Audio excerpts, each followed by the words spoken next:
आप सभी को नमस्कार। अभी परख का जो है मॉक टेस्ट आयोजित होगा या दूसरा मॉक टेस्ट होगा कक्षा 3, कक्षा 6 और कक्षा 9 के लिए। तो कक्षा 9 में ओएमआर शीट को कैसे भरना है इस वीडियो पर हम बात कर रहे हैं।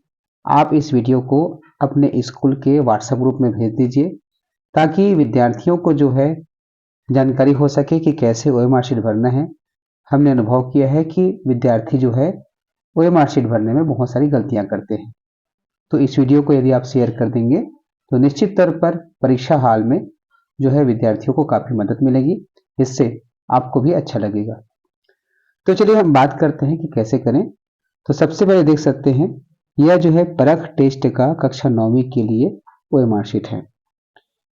जैसे इसमें मिलेगा लिखा हुआ है विद्यार्थी का नाम, तो इसमें स्टूडेंट को अपना नाम लिखना है।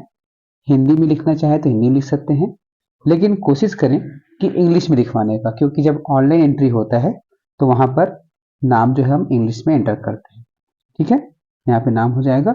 यहाँ पर जो है विद्यार्थी जिस स्कूल में पढ़ रहा है उसी स्कूल का नाम लिखना है, अर्थात कक्षा 9वीं उसका स्कूल कौन सा है यहाँ पे विद्यार्थी स्वयं लिखेंगे। इसके पश्चात विकास खंड, जैसे हमारा खरोरा क्षेत्र है तो खरोरा जो है तिल्दा विकास खंड में आता है तो तिल्दा लिखेंगे। ठीक है, अब विद्यार्थी का स्कूल जिस भी विकास खंड में है उसको लिखेंगे। जिला हमारा रायपुर है, आपका कौन सा जिला है अर्थात विद्यार्थी का कौन सा जिला है इसको लिखेंगे, स्कूल का पता। ठीक है, उसके पश्चात है आकलन तिथि, तो यह जो परीक्षा है 25 नवंबर को होना है तो यहाँ लिखाया जाएगा 25/11/2024। ठीक है, बाद में भी ओएमआर शीट इसी प्रकार से भराया जाएगा, तो अभी से देख लीजिए। अब यहाँ पर दिवस, तो दिवस में चूंकि 25 नवंबर जो है सोमवार है तो यहाँ लिखाया जाएगा सोमवार। ठीक है, अब माध्यम, तो माध्यम को स्पष्ट कर दें कि कक्षा 9वीं जिस माध्यम में पढ़ाई हो रही है उस स्कूल में उसी माध्यम को लिखेंगे। यदि वह हिंदी माध्यम का है तो हिंदी, अंग्रेजी का है तो अंग्रेजी, संस्कृत है तो संस्कृत, उर्दू है तो उर्दू। तो हिंदी माध्यम ऐसे टिक नहीं लगाना है ओएमआर शीट भरते समय, ये गलत तरीका है। सही तरीका क्या है, इस प्रकार से पेन को रखना है और धीरे धीरे ऐसे गोला लगाना है। तो गोला लगाने का जो तरीका होता है उसका मैं बता दूं। अगर विद्यार्थी इस प्रकार से पेन को चलाता है ऐसे आड़ी, तो वहां पर गोला सही तरीके से नहीं लगता। गोला लगाने का जो सही तरीका है ऐसे राउंड एंड राउंड घुमाने का है। ठीक है, तो यहाँ पर हिंदी माध्यम हो गया।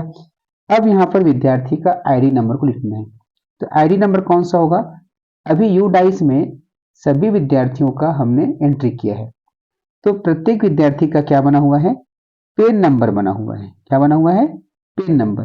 तो इसी पेन नंबर को यहाँ पर लिखेंगे। आपने अपने स्कूल के प्रत्येक विद्यार्थियों को उनका उनका पेन नंबर बता दिए होंगे, अगर नहीं बताए होंगे तो आप डाउनलोड कर लीजिएगा और डाउनलोड करके प्रत्येक विद्यार्थी को बता दीजिएगा। डाउनलोड करने का प्रोसेस मैंने वीडियो के माध्यम से बता रखा है। अब इसके पश्चात लिंग है, विद्यार्थी अगर बालक है तो बालक में यहाँ पर गोला लगाएंगे, अगर बालिका है तो बालिका में। जैसे कोई छात्र है अर्थात गर्ल्स है तो क्या करेंगे, यहाँ पर इस प्रकार से ऐसे गोला लगाएंगे। देख सकते हैं कैसा लगा रहे हैं गोला, पेन चलाने का तरीका देखिए, पेन को इस प्रकार से चलाना है। ठीक है, अब उसके पश्चात ग्रेड, चूंकि ये कक्षा 9 के लिए है तो ग्रेड क्या हो जाएगा, यहाँ पर ये 9 है, 9 के बाजू में जो गोला है इसको सर्कल करेंगे। ये प्रारंभिक जानकारी है, पहले प्रारंभिक जानकारी भराएंगे, उसके पश्चात जो है प्रश्न का आंसर देंगे। तो प्रश्न के आंसर देते समय भी कुछ सावधानियां बरतनी है। अब यहां से देख सकते हैं लिखा हुआ है वर्ग, तो कौन से वर्ग का यह विद्यार्थी है, SC, ST, OBC, जनरल, किस में का। ठीक है, तो यदि वह OBC का है तो OBC में करेंगे, SC है तो ST में करेंगे, SC में करेंगे, ST है तो ST में। ठीक है, तो मान लीजिए यह जो विद्यार्थी है ST है तो यहाँ पर इस प्रकार से क्या लगाएंगे, गोला लगाएंगे। क्लियर है।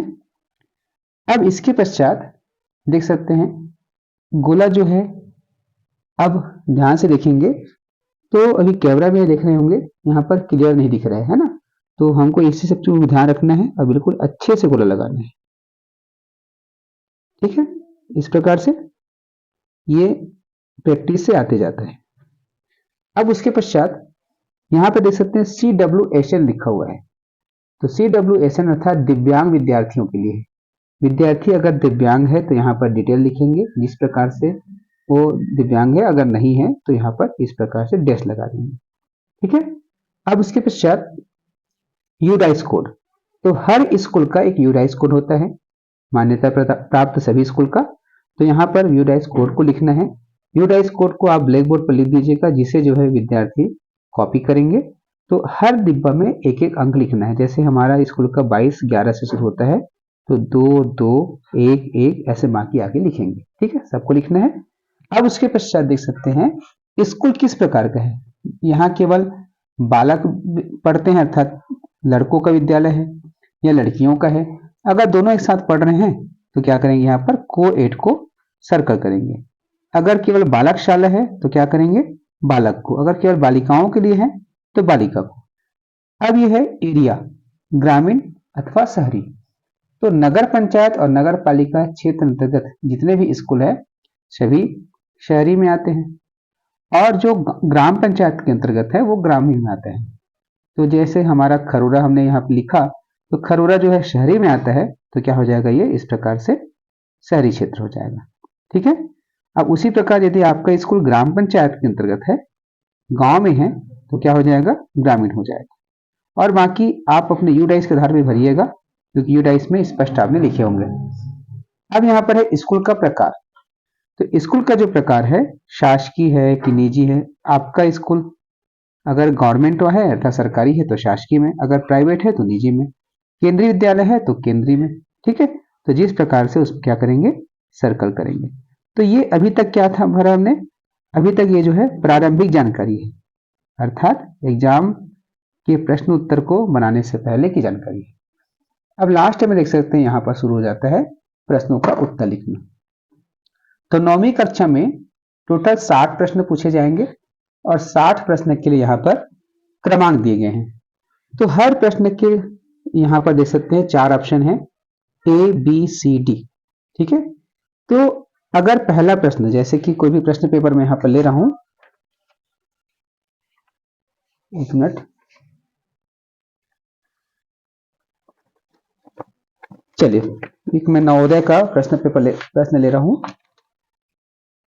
चलिए पेपर अभी मेरे पास नहीं है, तो यहाँ पर देख सकते हैं जैसे कि पहला प्रश्न है। पहला प्रश्न का विद्यार्थी अगर ए उत्तर सही देता है, ठीक है, ए उत्तर देता है, तो यहाँ पे क्या करेंगे, ए में इस प्रकार से गोला लगाएंगे। कौन लगाएगा, विद्यार्थी ही लगाएंगे। अगर उसके पश्चात 2 में बी देते हैं तो बी को करेंगे।